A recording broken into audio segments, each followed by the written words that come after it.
Welcome to the Business Spotlight Podcast. My name is Kay Cote, and I'm your host for today's episode.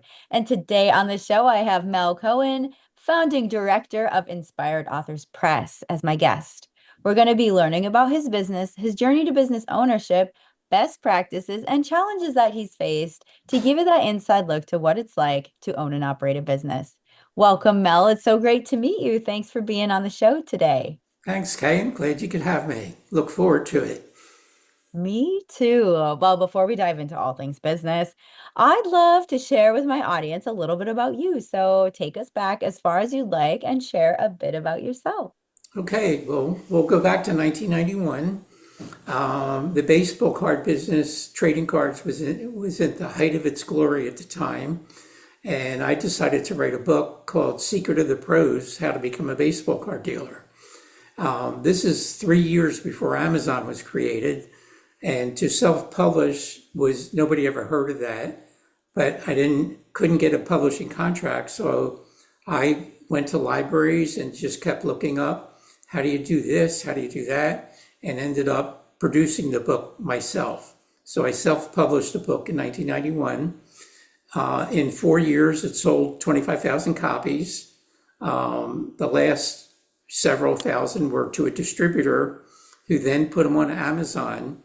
And, 36 years later or 35 years later, the book is still on Amazon.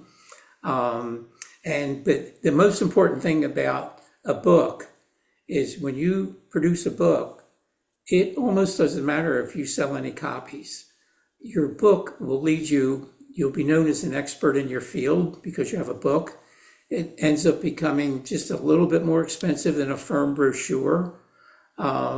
And then you pass them out, and as you pass them out, whatever price is on the back, that's the perceived value that someone thinks of the gift they just got from you, even though it may only cost 5 or 10% of that actual to produce the book. Mhm. So the book allowed me to buy and sell about 10 million baseball cards over the next 8 years.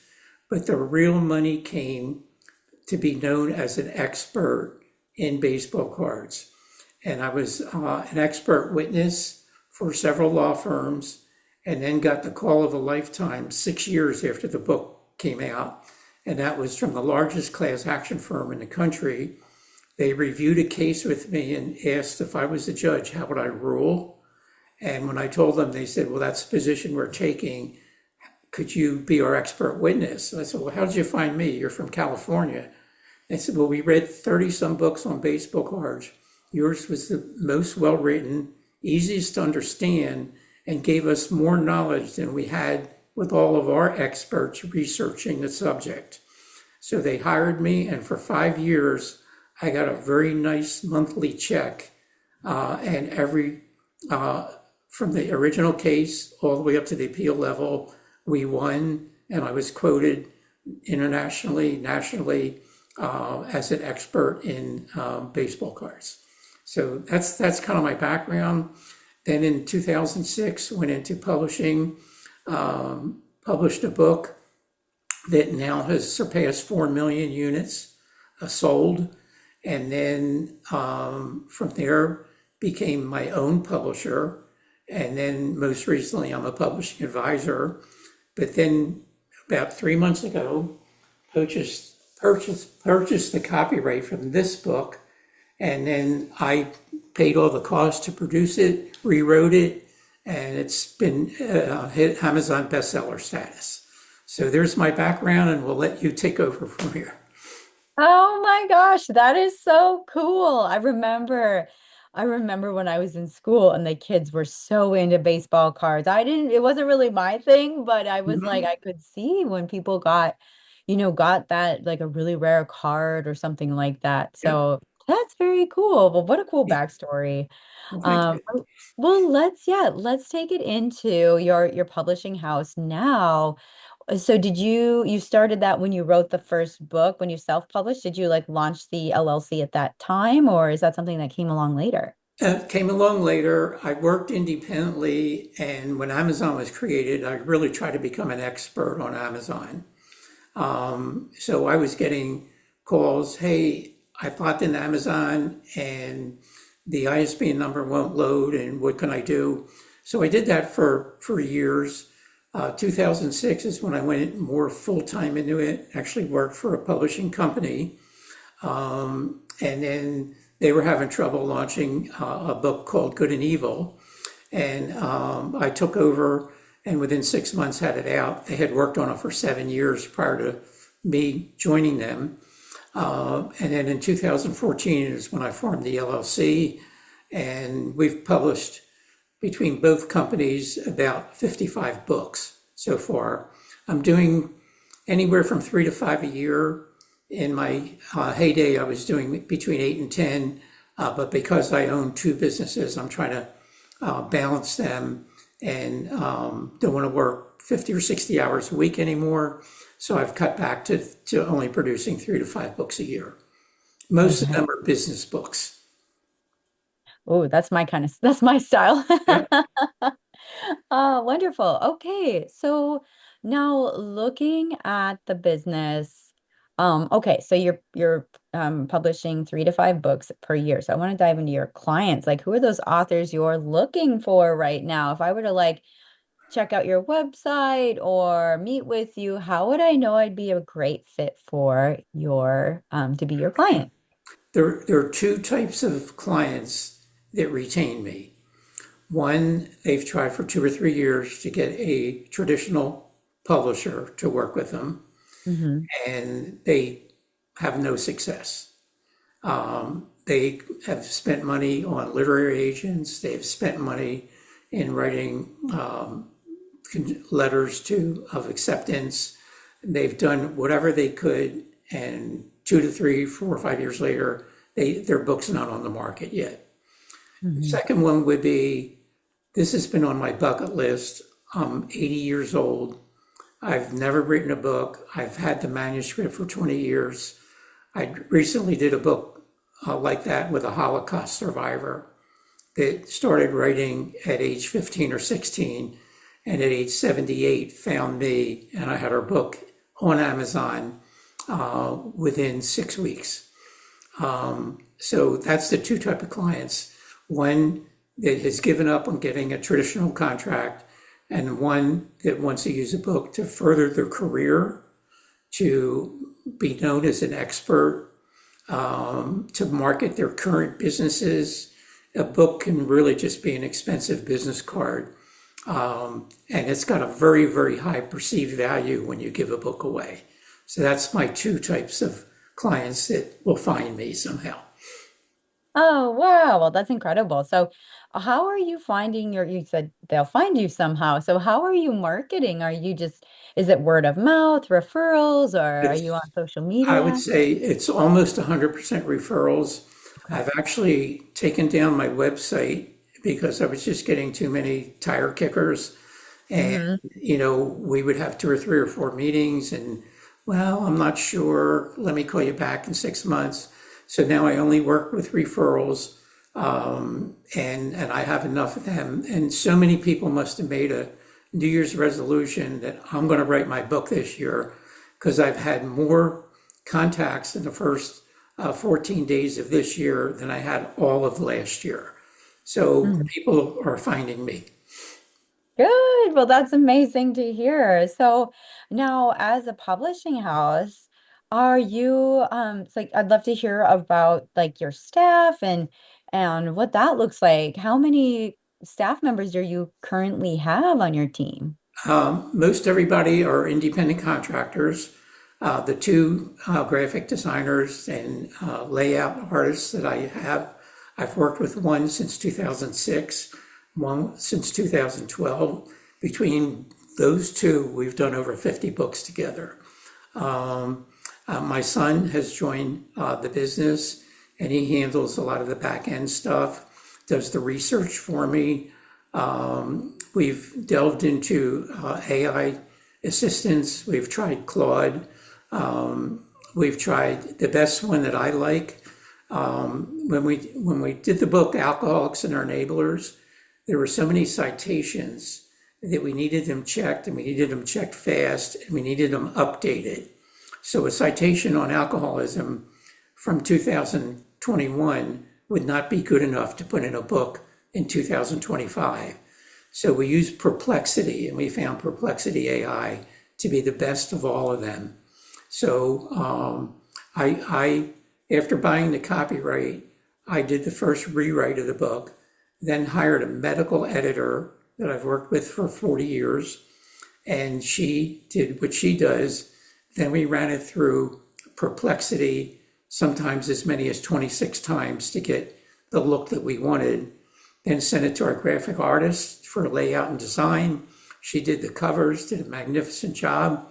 And then we produced and released the book on October 14th. Wow, that's incredible. Well, I'm excited to dive in to talk a little bit about that book. Okay. Can you share a bit about it? You know, it's your most recent book. Yeah. Would love to hear about it. Okay. It's called Alcoholics and Enablers. So discover the science behind lasting sobriety. 10.2% of the US population are considered alcoholics by themselves, their physicians, their spouses, employers. And every alcoholic usually has four enablers. An enabler would be a spouse that says, I know you need a drink. I'll go get a six pack for you. Or I'll stop at the state store. I'll stop at HEB to get a bottle of wine. So that's an Mhm. enabler. The boss says, I can't fire them. They're my best salesperson. I can't lose 300,000 a year in sales.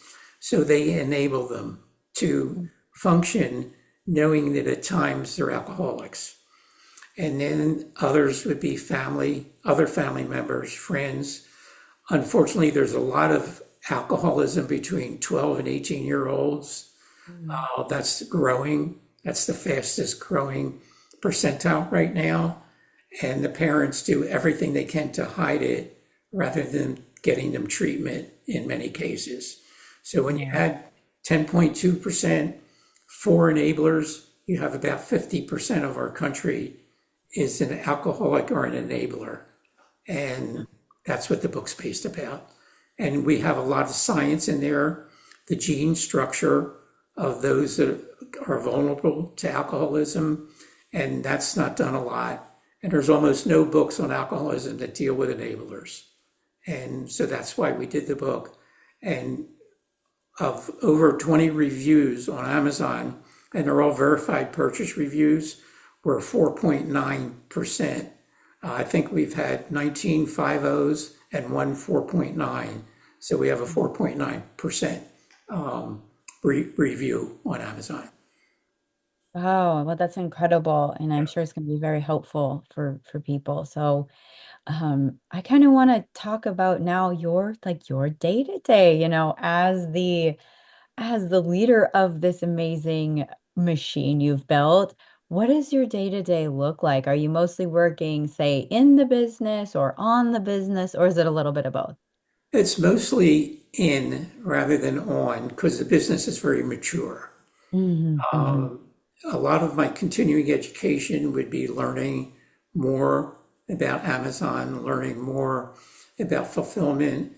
When I did my book and books up until about the year 2005, when you produced a book to get a legitimate printer and not pay a fortune, you needed to do 5 or 10,000 books. Well, if you Hmm. discovered a typo or somebody took offense to something in your book, you made a business decision. Do I throw them all away? Do I just liquidate them? What do I do with them? Now, almost every book is print on demand. So if I Hmm. find a typo on page 206, I notate that, call one of the upload designers. We upload a new copy to Amazon. Whoever buys the book after that gets the latest copy. Oh, nice. So it's a whole different world. And Mhm. if we're going to do, let's say, people look to Amazon, Barnes and Noble, Books a Million. That kind of pays the light bill on a book. But where you make money as an author is the peripheries around the book. Hey, I'll give you $1,000 to speak. Or if you speak, I'll buy 500 books. So you're working from cost up on that. and that gives you a tremendous amount of advantage. It's nice to get the extra income from Amazon, Barnes and Noble, Books a Million, but the real money as an author will come for you as a speaker and you being deemed as an expert in your field. That is so true because I've seen that package deal. Like an author will usually have like a speaking opportunities, maybe some merch, maybe some courses, kind of like that wheelhouse. So is that pretty popular, you would you say, as like an author for them to find success? Yeah, on business books. Hmm. I've also done a lot of children's books, a graphic novel, some books. I've done a couple books literally about dogs. One is called Everybody Loves Grace. It was a six-book series of how a lap hound was her constant companion. She was one of the first female CIA officers. It was in the Sinai Peninsula, handled the whole Middle East, and her dog was her constant companion. And she wrote about that. And then I had another dog also about a lap hound called Happy Lappy Christmas. So I've done children's books, books about dogs, books about rescue, pretty much everything. Whatever the author wants, I can produce it. Very cool. Well, this has been such a fun conversation so far. Thank you. Yes, now I want to get into it's called our rapid fire questions. And Okay. it's four questions, and just feel free to answer very top of mind. Sure. All right. Question number one is, what is the key to success for you? I would say not only working long and hard, working efficient. Mm, Just the idea of using perplexity saved us tens of hours of research on what's the latest study coming from the CDC, what's the latest from NIH, where can I find 30-second videos that will explain a point. And one of them is a woman taking a drink while she's pregnant, and you watch the glass of wine go down from her esophagus into the unborn baby, and mm, the baby can be born an alcoholic through that. So mm, just the amount of research you have to do and not be afraid. I'm 82 years old and I work 50 hours a week between two businesses, and not be afraid to keep learning.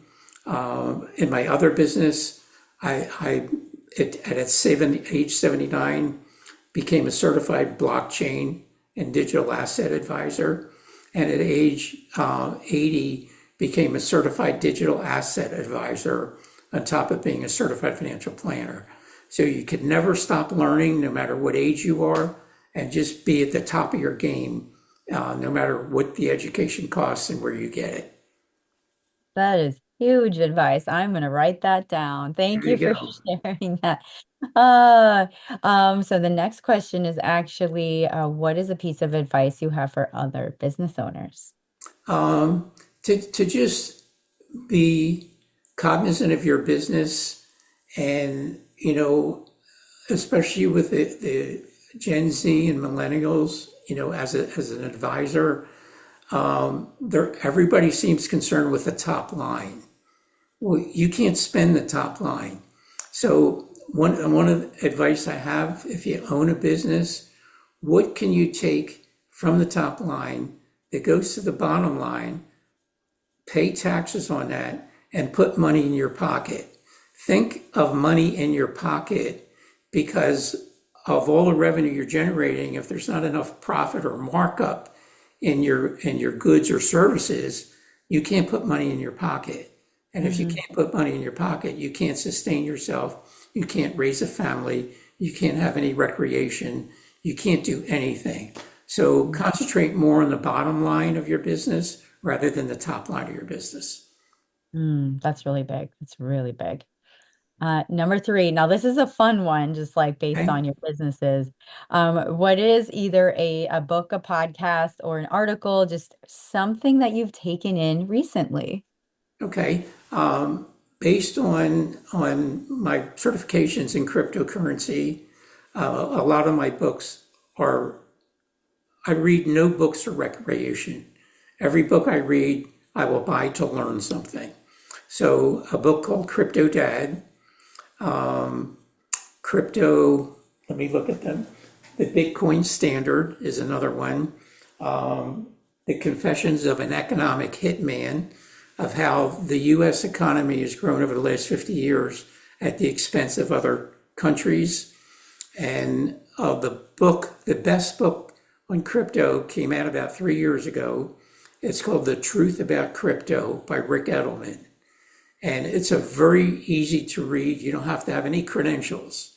It's really, if you want to understand the newest asset class, the first new asset class in 150 years, that's called The Truth About Crypto by Rick Edelman. And it's available on Amazon. And it's a tremendous, tremendous book. Thank you for sharing those recommendations. For our final question of the day, or no, not the final question, the final question of our rapid fire. If Okay. I if I gave you a magic wand and you had the ability to rapidly improve one aspect of your business, what would it be? I would say the acquisition process. It's a long, tedious, and probably because of my age and because I don't, I'm not striving anymore like I did when we were raising our three kids. That the financial end of my business isn't as important today as it was. It's helping people. So I tend to spend too much time. As an example, a fellow called, never knew him. His wife heard of me from someone, recommended him. He hasn't started his book yet. So usually I'll give people 15 or 20 minutes complimentary. Well, I'd like to meet in person. Can we meet? So I'm meeting him in person. It'll be an hour and a half of time. It'll be complimentary. But that's, how I've chosen to do things today. So I would say if I'd be a little more disciplined and not be so willingness to give things away, that would improve my bottom line. But I feel very comfortable about helping others, especially if they've never published before, that I will take the time to really, what's the cost? What's the effort you're going to need to put into it? And the most thing that I try to teach them, treat it like you just bought a franchise from McDonald's or Burger King or Chick-fil-A. Count the cost physically in dollars, mentally, and can you go through a 3 or 4 month process of really concentrating enough time and energy to produce a book that's going to be a bestseller? That is great. Well, thank you so much for that, Mel. Before we get to our final question of the day, how can folks connect with you and your business online? They can just connect through LinkedIn. Would probably be the one of them. Inspired Authors Press is the name of the company. So Inspired Authors Press at gmail.com is my email address. And for those that still like to use a phone, it's 931-446-9150. And look forward to talking to anybody that wants to talk about finances, cryptocurrencies, or book publishing. Wonderful. Thank you, Mel. So our final question of the day Okay. is, what is most inspiring to you today? To be able to get up and went out, walked a little. It's a nice, beautiful, bright, sunny day. Met with a really good friend for about an hour and a half. And as soon as we finish, we'll take my afternoon walk. I like to just, especially on bright, sunny days like today, to be able to go out, get some air, and just look at God's creation and say, boy, what a nice day it is and a great day to be alive. Well, that's inspiring to me too, Mel. Thank you so much for being on the show today. Thank you. Thanks for having me. Bye bye.